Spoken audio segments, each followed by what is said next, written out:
We'll move on to the next game here. Waterford slipped to their first defeat of the league campaign. Clare made it back-to-back wins. Waterford-1-16, Clare 20 points from Walsh Park. Bit of a feisty affair, especially on the stroke of half-time. It seemed like it was a bit of a powder keg there, but the referee wisely blew the game up. Waterford losing this one. Davy Fitz losing to Brian Lohan. He won't like that one. It was the 6 point on the burst that Clare went on either side of half time that definitely swung up for them. Waterford didn't score in the first 10 minutes of the second half. For Clare, Sean Rinn, extremely impressive. Keane Galvin, very good as well. David McInerney and John Conlon in the half-back line were awesome. A good day out for Clare and a good win. Yeah, really good day out for Clare. Like, even without Tony Kelly and without their main player Shane O'Donnell, they still get the job done, and it's a brilliant result for Clare. 2 wins out of 2 now. And I did say at the start of the season, Clare start of a team that will take the league seriously, because what Clare need is a national trophy on the board. They need a trophy on the board to, signal that they are there, they are challenging Limerick, and we've got a trophy here. So I think Clare will definitely take the league seriously as the weeks go on. I think Aidan McCarthy was very good today. I think he took most of his shots on and put them over. Ian Galvin was very good. Patrick Crowley. And the thing is, for Clare, making a panel around Tony Kelly, Shane O'Donnell, all them players. And they're definitely doing that. Robin Mounsey didn't have his best day today at centre forward, but he's still a very good player buzzing around the place. Sean Rinn, as he mentioned there, brilliant performance. David Fitzgerald at a wing forward. He doesn't usually play there. He plays in midfield, but he was very good as well today. Shane Meehan even coming on and getting a score. But one thing I will say about Waterford, look, it was a good performance from them, and they definitely produced some good stuff in the first half. But the goal from Sean Walsh, it shouldn't have stood, Seamus. It was steps. I'm sorry. How many steps were this? Is without VAR or anything like that. What was it? Yeah. TJ Carr counted 11 steps. 11 steps. It is ridiculous. It was like, it reminded me of, the Sean Kavanagh goal against Dublin in 2008. Yeah. Sean Kavanagh took at least 10 steps for that goal. And it was right in front of the umpire as well. It was just one of those where you do nearly laugh. You're like, oh, come on. But look, the way that Conor Cleary got turned is a bit alarming. Like the way that he let Walsh get in behind him. Look, Walsh made a mess of it, if we're honest, by taking too many steps. He could easily have done a tap into the hand there. Just a little tap off the hurl and bought himself another 4 steps, but he didn't. And it should have been a free out, but you can't ignore the fact that Cleary, the ball just went in over the top of him. For Waterford, under Davy, it seems like they've got stuck in the mud. We were saying this to you, we were talking about this off air, that I don't know, there's just a weird energy around the team. It's like Davy really, really seems like his back is against the wall here now.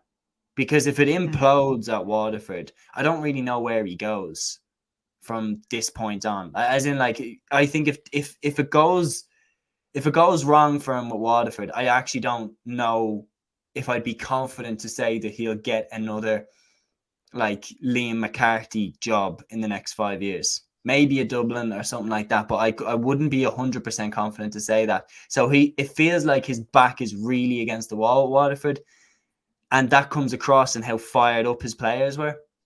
At half time, it seemed like they were ready to fight anybody and everybody. So were Clare.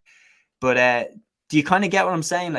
With Austin Gleeson leaving the panel, Shane McNulty leaving the panel, Conor Gleeson leaving, everyone pretty much saying, players like Stephen O'Keefe, Philip Mahoney, Pádraig Mahoney, just not committing to the Waterford team. And then everybody saying on top of that, Waterford will finish bottom of Munster, as if it's the most obvious thing in the world. It really seems like his back is against the wall. It does, to be honest. And even looking at the players out in the field today, no Austin Gleeson, no Jamie Barron, no Desi Hutchinson. And you could still see, with relatively new players there, that there was still fight in them. Yeah. So I will say, Conor Ryan coming in today, Sean Walsh, as we mentioned previously, even Neil Montgomery, Stephen Bett, there are some very good players in Waterford. I talked to you about this off air as well. You look at Desi Hutchinson, even without Austin Gleeson, you have Desi Hutchinson, Jamie Barron, Patrick Fitzgerald, Stephen Bennett, Mikey Kiley, Jack Prendergast, Caleb Lyons, and you're still tipped to finish bottom of Munster. Yeah. There's something wrong there. I know there's some good teams there. Clare, Limerick, Cork, Tip are good from their own right, each and every one of them. But when you look at the names off that Waterford team, even Sean O'Brien in goal is not a bad replacement for Stephen O'Keefe. I think he's still a very, very good goalkeeper. You have Patrick Curran there, who's good enough today. You have Ian Kenny, who's come back into the panel, Mark Fitzgerald, who's good underage. So what entirely is wrong with Waterford? Why can't they produce good performances in these sorts of games? And I think TG Carr brought up a graphic for their league performance compared to their championship performance. Even Liam Cahill couldn't fix that curse. So I don't know. There seems to be something wrong in Waterford. They've some good players. They've cracking players. They've all the people in the backroom team, like Donegal O'Callaghan and Owen Kelly, the former tip hurler in the backroom team. So the men are there to influence them, and the players are there to produce quality. What is it? Is it just a mentality thing with them? I'm actually like it's hard to judge really, and like it's a hard. Yeah, as I said, it is a hard one, and this was a big opportunity to beat a big gun like a Clare. And actually, what's interesting, Davy Fitz actually mentioned in the pre-match interview that people might have forgotten that Waterford didn't have any home games last year, and the fact they have home games this year might rouse them up a small bit. That talk has to be backed up as it gets to the championship. Yeah, no, absolutely spot on with that. Look, the one thing I'd just be disappointed about if I was a Waterford fan is like that first half ended as feisty as you could get without an all-out brawl happening. Like it seemed like everybody was shoving each other. You could see how much the game meant to both of those counties. The rivalry between Davy and Brian Lohan is very well documented. Both teams go down the tunnel. They come out for the second half, and Waterford just go 10 minutes without scoring. I mean, what more motivation do you need to come absolutely running out of that tunnel, ready to run through Clare? And yet you don't score for the first 10 minutes. And that was the period of the game that cost you.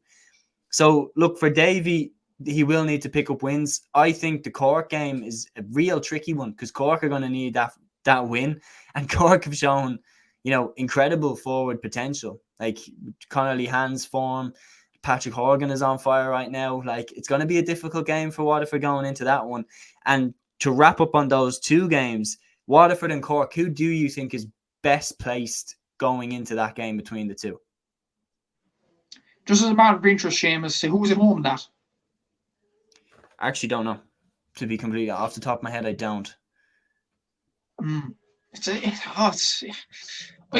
it up now. It largely depends on home advantage, really.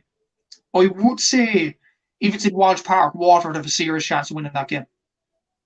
Because the pitch is tight. They'll try and get in Cork's face like they tried to do today to Clare. And I do think though, if Cork get Páirc Uí Chaoimh, okay. So you'd have to back Cork, wouldn't you, at home? Mm-hmm. You would.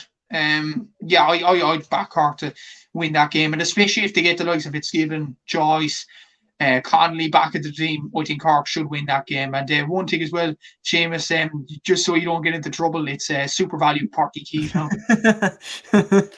Just in case anybody forgot. Yeah, and it was well documented with the rants on it last night and all that, and that's a whole other topic regarding the action on the field. This is off the field matters.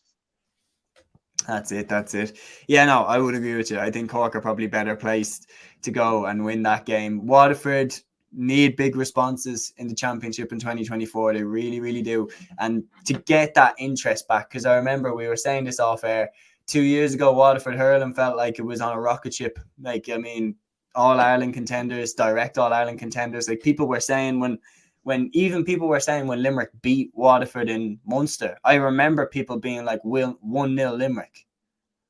Do you remember that after the game? People were like 1-0 Limerick, as if it was a guarantee that Waterford were going to get out of Munster with them.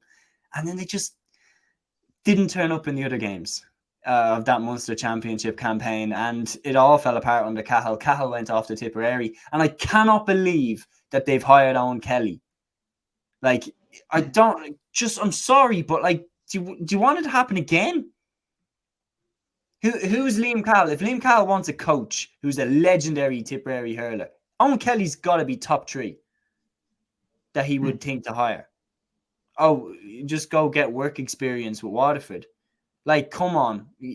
Waterford have enough legendary hurling players themselves. They have their own Kelly, Ken McGrath, Dan Shanahan, John Milan, Tony Brown. They don't need to go elsewhere. Why do they keep going elsewhere? I don't understand. They've got the under-20 management team is like one of the most star-studded management teams I've seen. Ken McGrath's at the helm there. And he's got John Milan. Like, you're like, why aren't they helping out? Especially when you think of the young lads that are coming into the Waterford team, like Mark Fitzgerald. Like Ken McGrath would be perfect to have in the background team there. Anyway, just my personal opinion, because in my mind, I just think it's stupid, because I think it's like, it's only a matter of time before they go to the other camp and they know all that information about you. I think it's just, would never see like Kerry footballers with a Dublin man in charge. I was about to say something like Mickey Hart managing Derry is a completely different example before anybody picks that one out. That is completely different. I don't think he's going to be jumping back to Tyrone anytime soon.